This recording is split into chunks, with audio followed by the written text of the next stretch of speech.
Welcome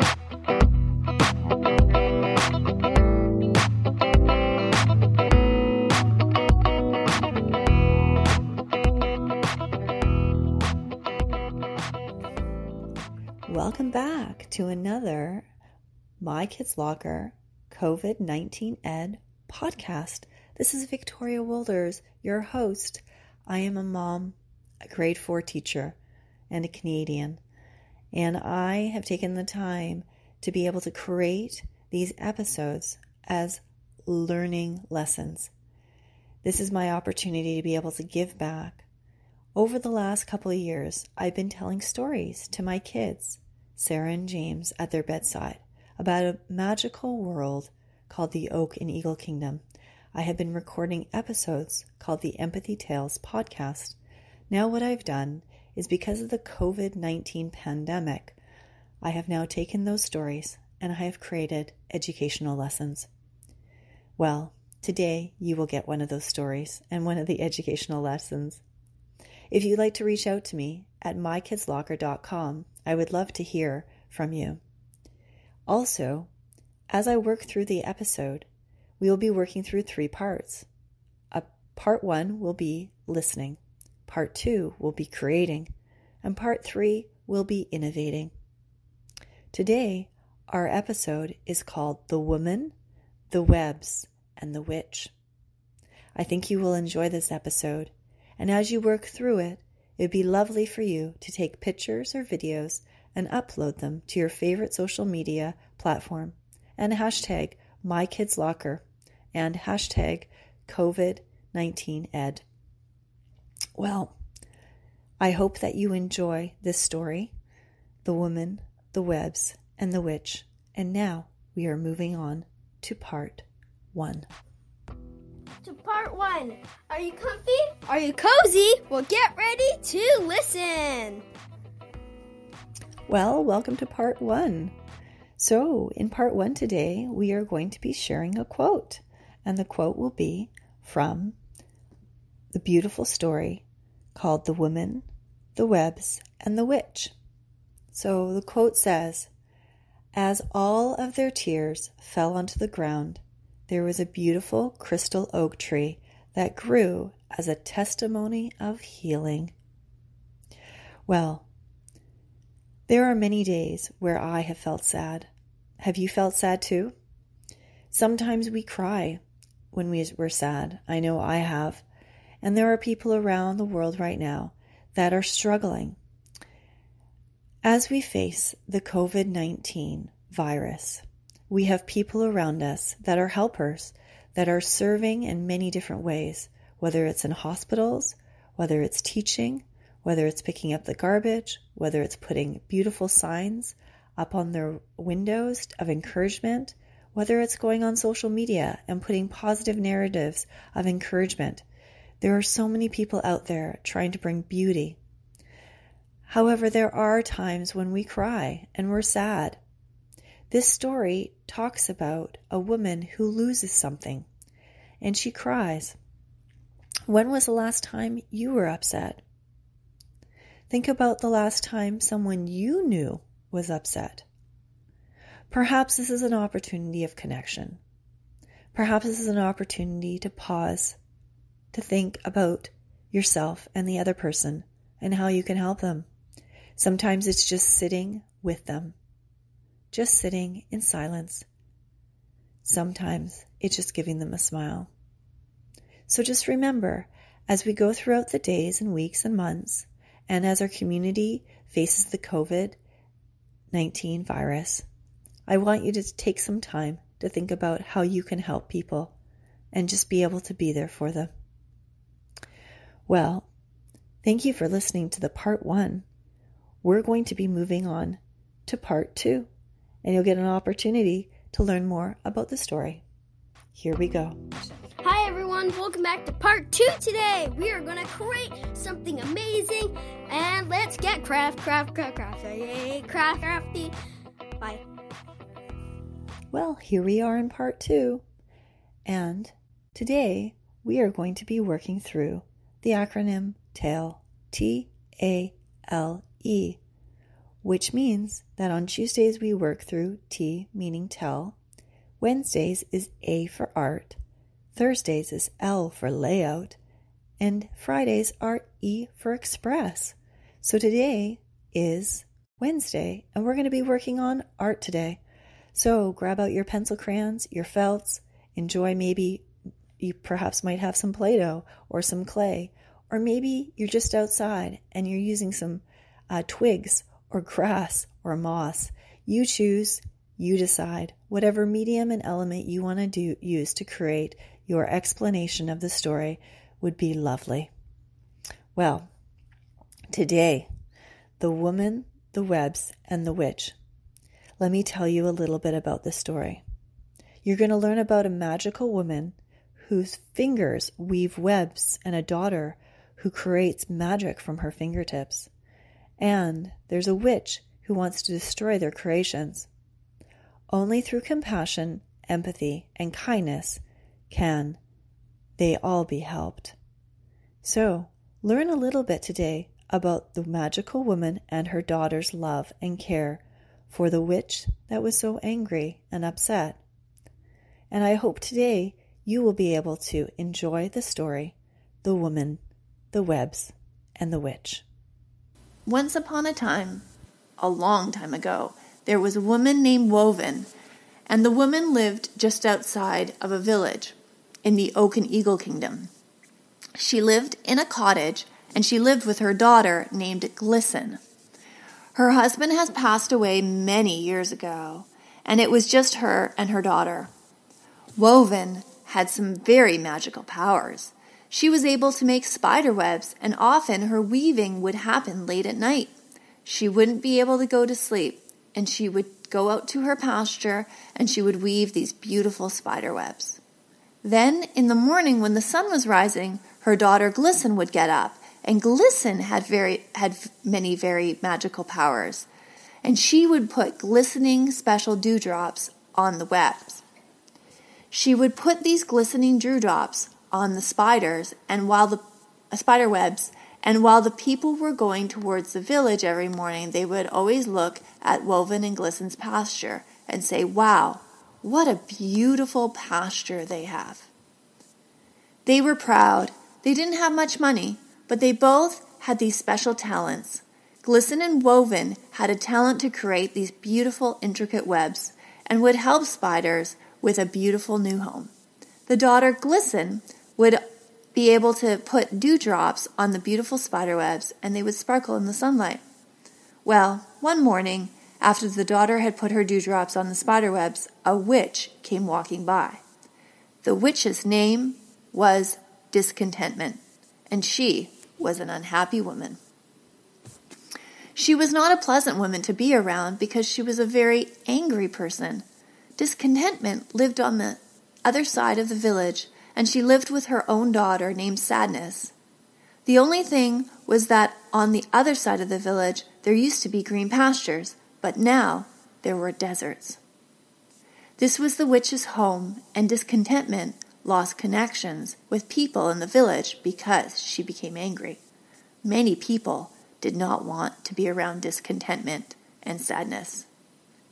So often what would happen would be she would often walk past this family's pasture and see the spider webs and the dewdrops, and Discontentment would think to herself, "Wow, they have beautiful pastures. They have beautiful spider webs. They have beautiful sparkling drops. These are just absolutely gorgeous, and I have nothing. My daughter and I have nothing at our home." So at this point, Discontentment decided that she was going to destroy all the spider webs. So she knocked at the door late one night after Woven had already been out there creating her spider webs. Discontentment yelled, "You shouldn't be making spider webs anymore. I'm so angry at you.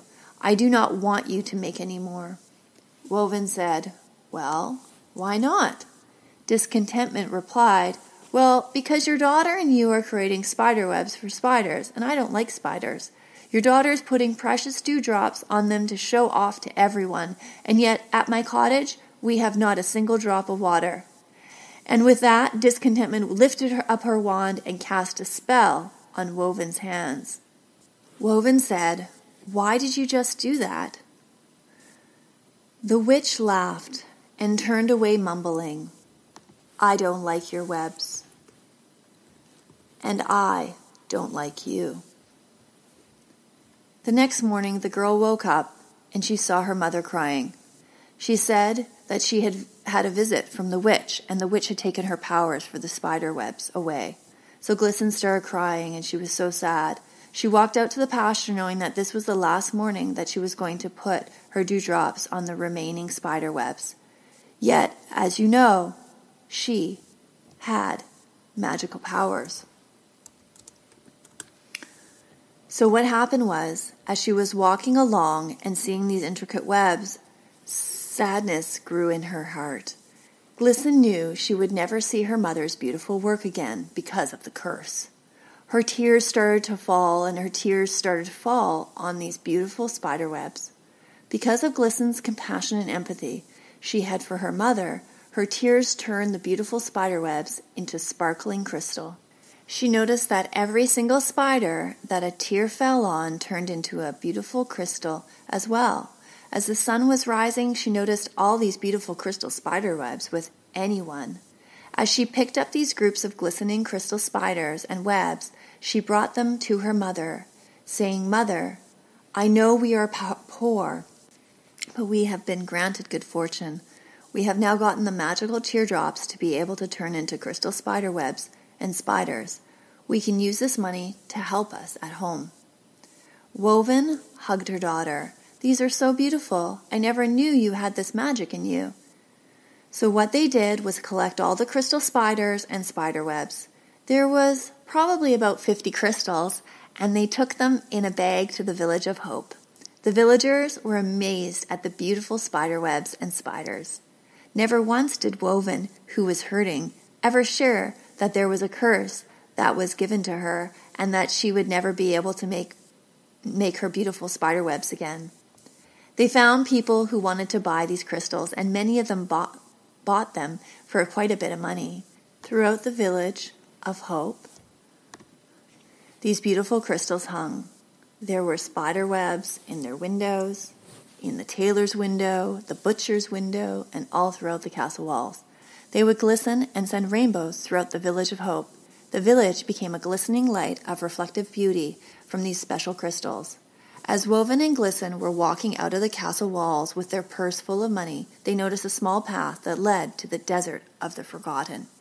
As they looked closer, and Woven noticed that they saw the witch. She saw the witch, and Woven felt she needed to walk toward the witch. Woven noticed a young daughter around the same age as her daughter, and she noticed them out in front of their house with not much. There was no river flowing, there were no green pastures, the sun was shining, but it was shining on dirt. It was the desert of the Forgotten that they truly lived. There was barely enough moisture for anything. Woven and Glisten's hearts ached for the poverty they saw. Woven felt pain and sorrow for the fact that her and her daughter, Glisten, were given so much, and her fellow human being, the witch, had nothing. So they thought to themselves that if Glisten cried tears of empathy and used her fingers to create dewdrops, then perhaps she could create a creek for the witch and her daughter. Maybe through her tears, there could be crystals in the creek that could give this family money to live a better life.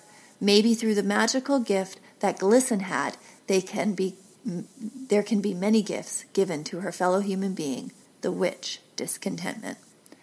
Woven and Glisten climbed a hill nearby, the desolate home of Discontentment in the desert of the Forgotten. She began to move her fingers quickly, and water droplets came from them. More and more came through her fingers until there was a creek. Glisten began to cry tears of compassion for the witch Discontentment, and soon a large crystal formed. As Glisten pressed her hands on the crystal, it began to glow, and water began to flow more from the large crystal. The water flowed close to the cottage, and soon Glisten's little tears began to form crystals that flowed with the creek. The creek was beautifully stunning. The light captured the crystals in the water, and there were light rays of rainbows shimmering in the sunlight. Beautiful was a bleak word to describe the stunning show seen by the eyes of Woven and Glisten.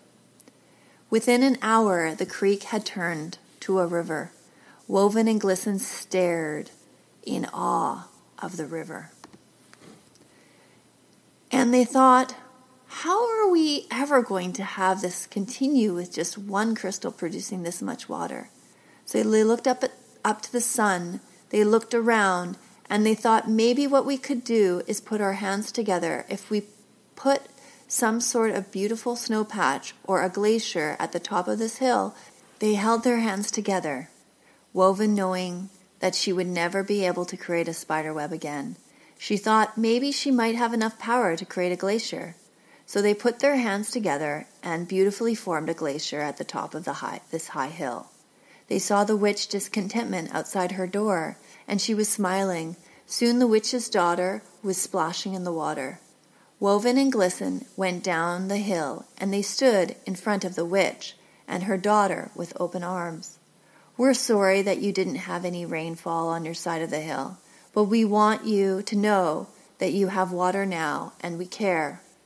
Discontentment fell on her knees as her daughter embraced her. Woven and Glisten put their hands on her back and gently cared for her. The pain of Woven's loss washed away as she gave out of her loss. As all of their tears fell on the ground, there was a beautiful crystal oak tree that grew as a testimony of healing. The witch reversed the spell on Woven and was remorseful for the way she had treated Woven. Discontentment shared, I am sorry, I was wrong. My heart was angry. My heart was hardened. I want you to know I will give you back your spiderweb fingers to create beautiful spiderwebs. Discontentment changed her name to Contentment and lived in peace with others around her. The crystal oak tree gave shelter from the sun for the witch and the daughter. The river continued to flow through the desert, and there was peace. The end. Well, thank you so much for joining us today for another empathy tale. This was episode 10, The Woman, the Witch, and the Web. The Woman, the Webs, and the Witch.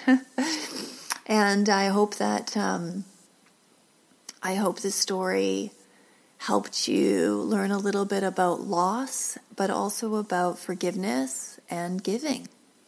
And we can see from the pain and the different characters that each of them had a story. And I think we can learn a lot about how we can forgive and continue to forgive despite whether someone chooses to be kind to us or not. And as we leave this empathy tale, feel free to connect with me on mykidslocker.com or all my other outlets. And until next time, remember to create compassion one story at a time. This is My Kids Locker Empathy Tales signing off. Thanks for joining us. 3, 2, 1. Hi everyone, it's time to innovate, part 3. Woo. Well, we are now in part 3. I hope that you enjoy doing your lovely art creation of your story. We have been working on character development and what characters are this week. And so we are going to be focusing on an extension that will develop your understanding of character. So, has anything ever been taken away from you? Have you ever acted out when something's been taken away from you? I want you to listen and then reflect on how you can relate to the woman who had her special powers taken away. Did you feel sad when something was taken away from you? Tell me a little bit about the situation when you felt that something was taken away from you. Did you react peacefully? Well, during this time, the woman's daughter watched all of this happen, and she was absolutely amazed at the fact that we have so many wonderful things around us, yet we have things that are taken away from us. So in this extension piece, what you are going to do is you are going to do an interview. So if you had to interview the mother, what sort of questions would you ask her? If you have time, you can do an interview with the daughter as well. So take some time to write down 5 questions that you would give to the mother. And if you have time, write down 5 questions you would ask to the daughter. And then what you can do is you can act it out if you'd like with someone in your household. So this extends your understanding a little bit of what it means to be a character, and perhaps what the mother was feeling and what the daughter was feeling. Okay? So I hope that you enjoyed this lesson. I hope that you will be able to go away from this by having less screens, more listening, more creating, and more innovating.